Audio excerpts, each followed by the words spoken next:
বন্ধুরা, বদসুরত নাটকের ২৭তম পর্বে বদরুলের সেই মাস্টার প্ল্যান কি আপনারা বুঝতে পেরেছেন? সে কি সত্যিই তার সব সম্পদ বড় ভাইকে দিয়ে দিল, নাকি এর পেছনে লুকিয়ে আছে বড় কোনো প্রতিশোধ? ওদিকে মায়া আর জামালের সম্পর্কে কি চিরুনি চির ধরবে? কি হতে যাচ্ছে ২৮তম পর্বে?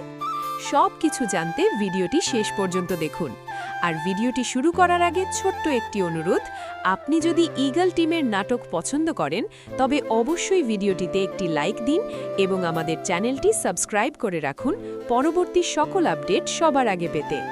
২৭তম পর্বে আমরা দেখেছি বদরুল মায়াকে ফোন করে তার জীবনের সব কষ্টের কথা জানায়। সে জানায় কিভাবে তার বড় ভাই তার উপার্জনের টাকায় বিল্ডিং করেছে, অথচ আজ তাকেই বাড়ি থেকে বের করে দিতে চায়।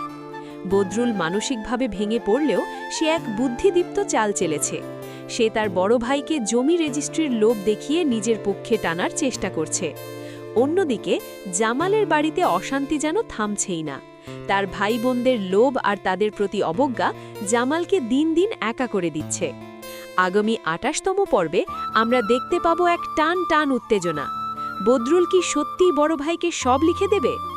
আমাদের ধারণা অনুযায়ী বদরুল আসলে তার বড় ভাইকে আইনি ফাঁদে ফেলার চেষ্টা করছে।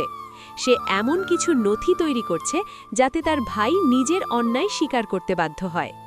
ওদিকে জামালের জীবনে নেমে আসবে চরম পরীক্ষা। মায়া কি বদরুলের ফিরে আসার অপেক্ষা করবে, নাকি জামালের পাশে থেকে যাবে? ২৮তম পর্বে মায়াকে নিয়ে জামাল ও বদরুলের মধ্যে এক অদৃশ্য যুদ্ধ শুরু হতে পারে। বিশেষ করে যখন মায়া জানতে পারবে বদরুল তার জন্য কতটা ত্যাগ করেছে, তখন তার সিদ্ধান্ত নাটককে এক নতুন মোড় দেবে। এছাড়াও জামালের পরিবারের সদস্যদের আসল রূপ সবার সামনে প্রকাশ হয়ে পড়ার জোরালো সম্ভাবনা রয়েছে। আপনারা অনেকেই জানতে চেয়েছেন বদসুরত ২৮তম পর্ব কবে আসবে। সাধারণত ঈগল মিউজিক তাদের এই জনপ্রিয় সিরিজটি প্রতি সপ্তাহের নির্দিষ্ট সময়ে আপলোড করে থাকে। যতটুকু জানা গেছে, আগামী ৩১শে মার্চ দুপুর ৩:৩০ মিনিটে আপনারা বদসুরত ২৮তম পর্বটি দেখতে পাবেন ঈগল মিউজিকের অফিসিয়াল ইউটিউব চ্যানেলে। বন্ধুরা, এবার আপনাদের পালা।